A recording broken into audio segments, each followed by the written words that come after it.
Réussir sa vie grâce à la rigueur. Comment parvenir à avoir de la rigueur et à la maintenir? Si tu penses qu'il t'est difficile de t'investir entièrement, que tu as tendance à t'éparpiller, à faire preuve d'inconstance, que tu trouves que tu manques de précision ou d'approfondissement dans tes entreprises, dans tes démarches, dans tes diverses tentatives, eh bien je te dis quelque chose, tu n'es pas le seul. Ce que tu veux, c'est sortir de cette difficulté d'un manque de rigueur. Et pour cela, il va probablement falloir changer certaines habitudes. Alors reste bien avec moi.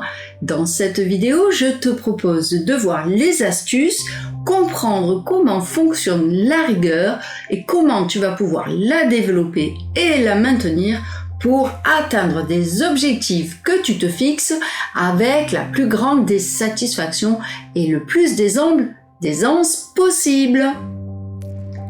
Ces clés vont t'aider à gagner en rigueur, à t'autodiscipliner davantage et à aller au-devant de tes succès dans toutes tes démarches.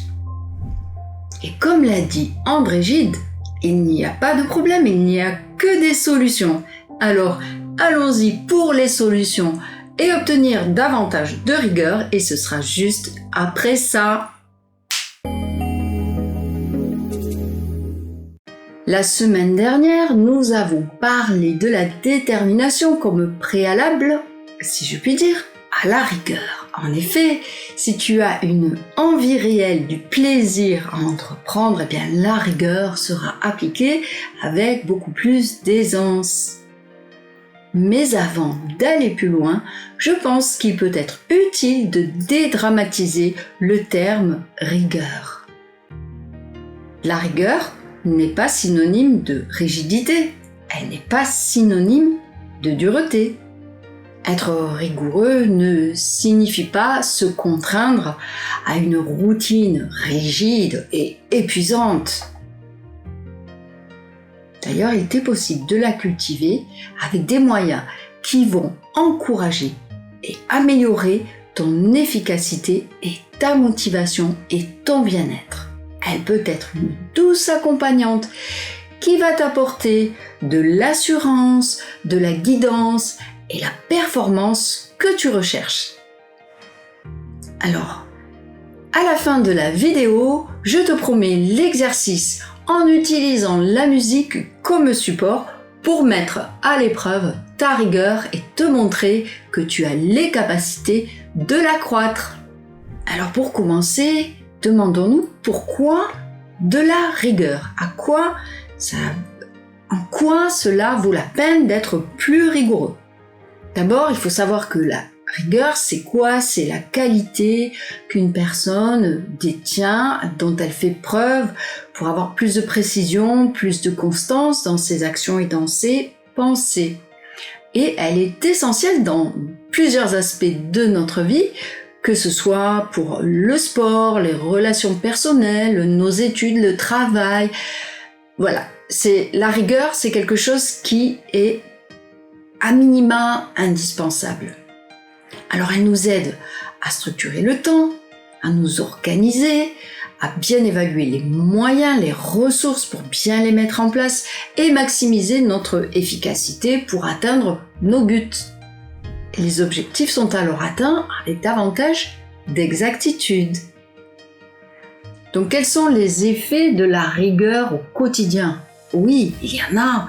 Alors on va avoir une planification très structurée. La rigueur, elle incite à établir des horaires et des plans de travail détaillés.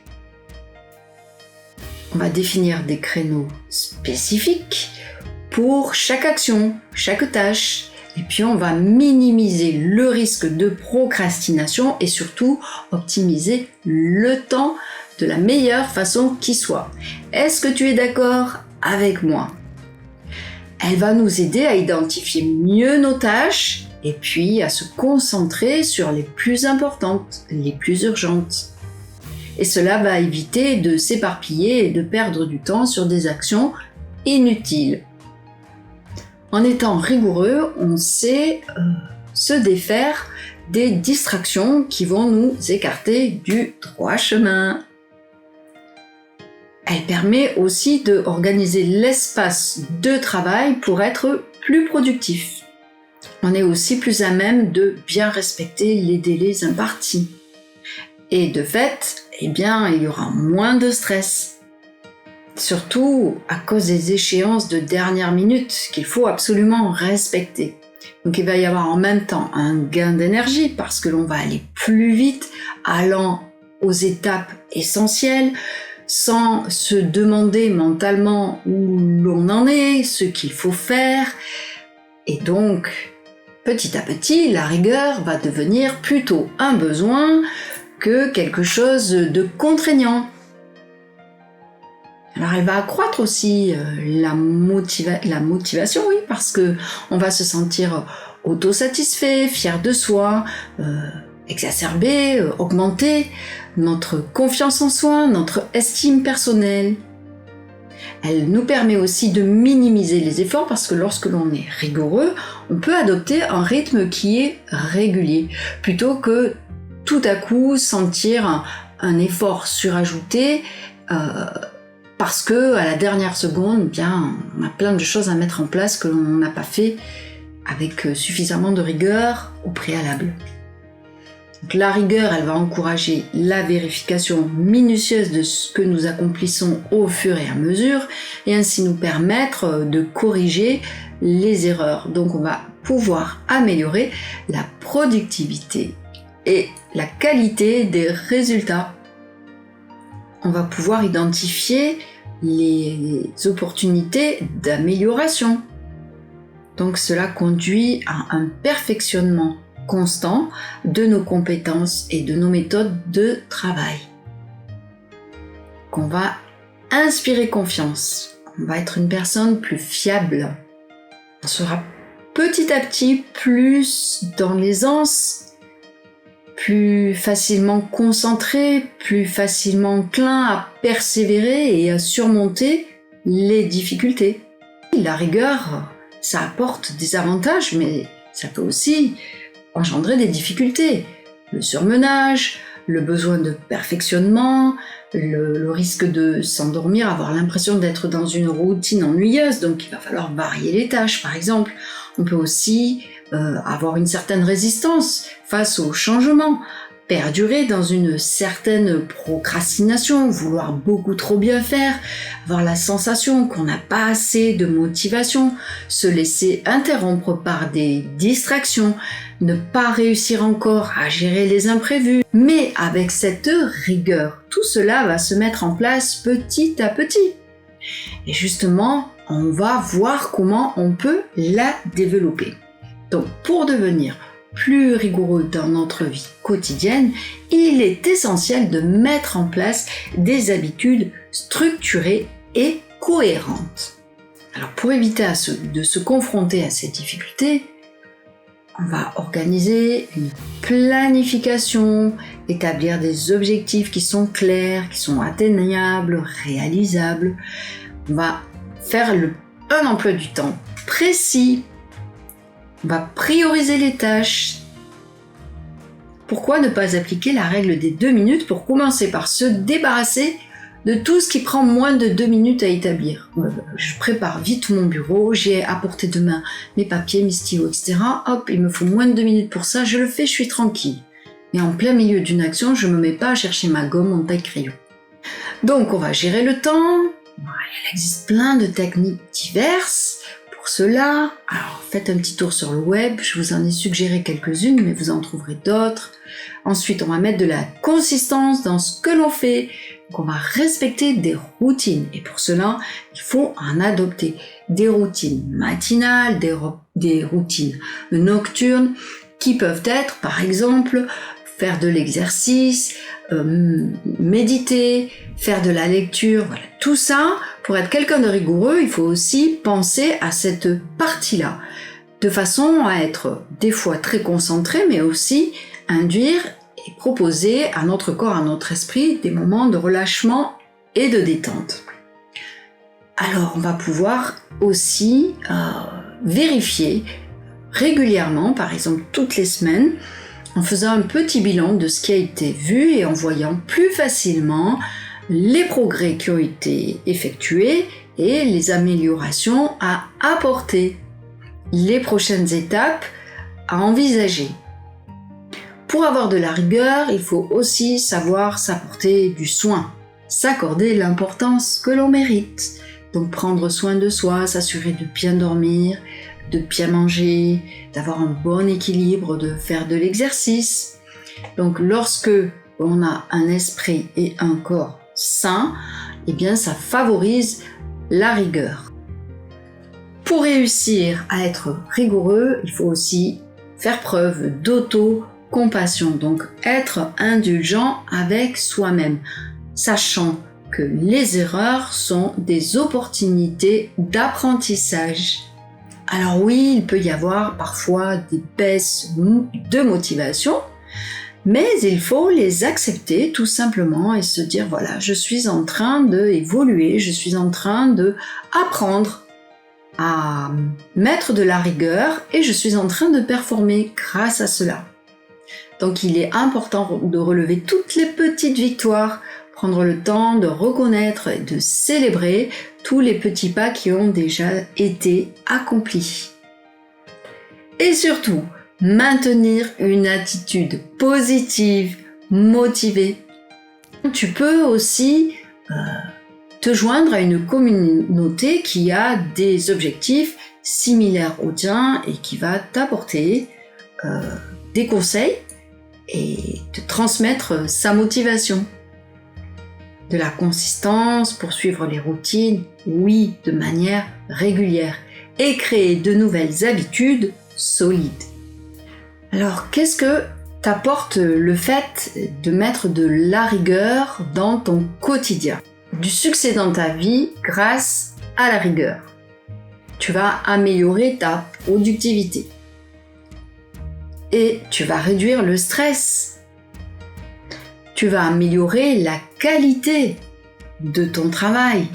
Tu vas savoir mieux gérer ton temps. Tu vas augmenter la fiabilité de ta personne. Inspirer de la confiance. Tu vas aussi augmenter ton estime de soi, ton autoconfiance.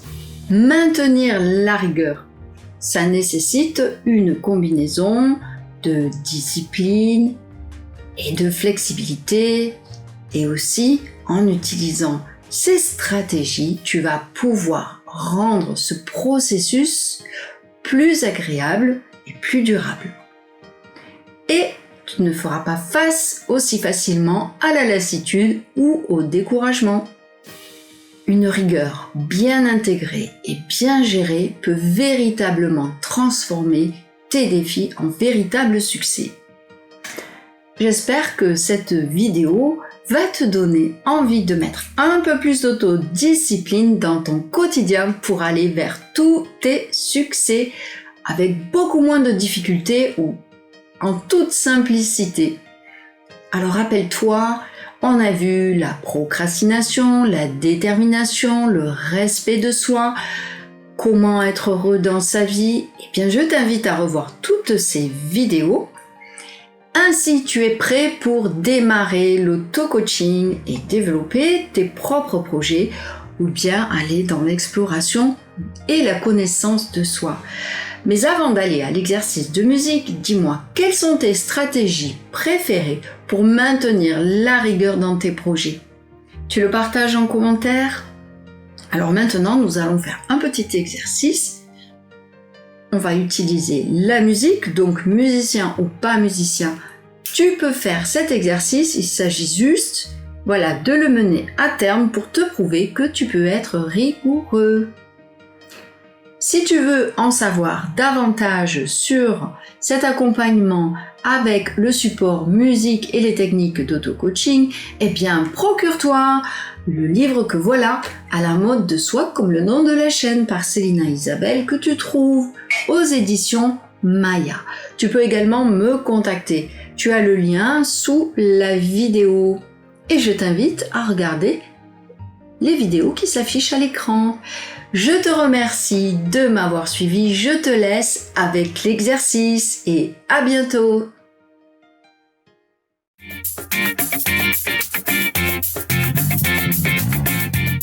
Alors, pour cet exercice, sache d'abord que si tu es déjà musicien et que tu joues un ou plusieurs instruments, eh bien tu vas pouvoir en profiter pour challenger ta créativité en sortant de ce que tu connais déjà.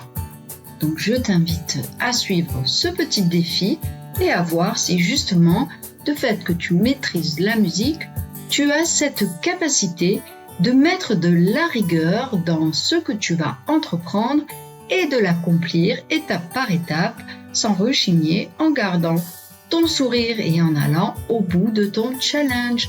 Donc c'est quelque chose de très simple comme d'habitude. Donc première chose que vous allez faire, c'est prendre votre carnet pour pouvoir noter ce que vous allez suivre. Vous avez toutefois les consignes en dessous de la vidéo étape par étape. Premier jour, vous réfléchissez, puis vous décidez, donc ça va vous prendre 5 minutes. Vous réfléchissez au moment le plus propice dans votre journée pour être très régulier dans les étapes que nous allons poursuivre. Donc on va s'accorder 6 jours et il va falloir pas plus de 5 à 10 minutes par jour. Allez, on va être généreux, on va dire les 15 minutes. Jour 1, j'établis un planning de travail. Donc par exemple, tous les soirs à 19h, de 19h à 19h15, je m'engage à suivre ce petit défi en musique. Allez, c'est parti, c'est écrit sur le carnet et c'est fait pour le jour 1. Jour 2, tu vas faire un choix d'objet ou d'instrument que tu vas utiliser. Donc, qu'est-ce qu'on va appeler instrument de musique? Si tu es musicien, évite tes instruments donc, que tu connais déjà. Soit tu vas utiliser des instruments, si vous en avez par exemple à la maison, qui sont là pour décorer, qui ne servent pas. C'est le moment ou jamais. Mais sachez qu'en musicothérapie, eh bien, nous utilisons aussi tout ce que nous possédons dans l'espace autour de nous. Il suffit d'avoir de l'imagination, ça peut être faire glisser un crayon sur un radiateur strié, faire grincer la poignée d'une porte, faire tourner une chaise, frotter quelque chose sur le parquet, ou bien aller chercher un objet, le faire teinter, le faire sonner. Enfin, à vous de voir. Soyez créatifs. Le jour suivant, vous avez vos instruments, donc vous avez votre petit quart d'heure. C'est le moment de l'exploration. Vous avez noté sur le carnet ce que vous allez utiliser. C'est le moment de les tester et de voir comment vous allez vous en servir. En ayant une certaine structure, par exemple, de manière à ne pas être entièrement dans l'improvisation, mais d'avoir un peu pensé à quelque chose de cohérent, de structuré. Le jour suivant, vous allez créer une phrase musicale.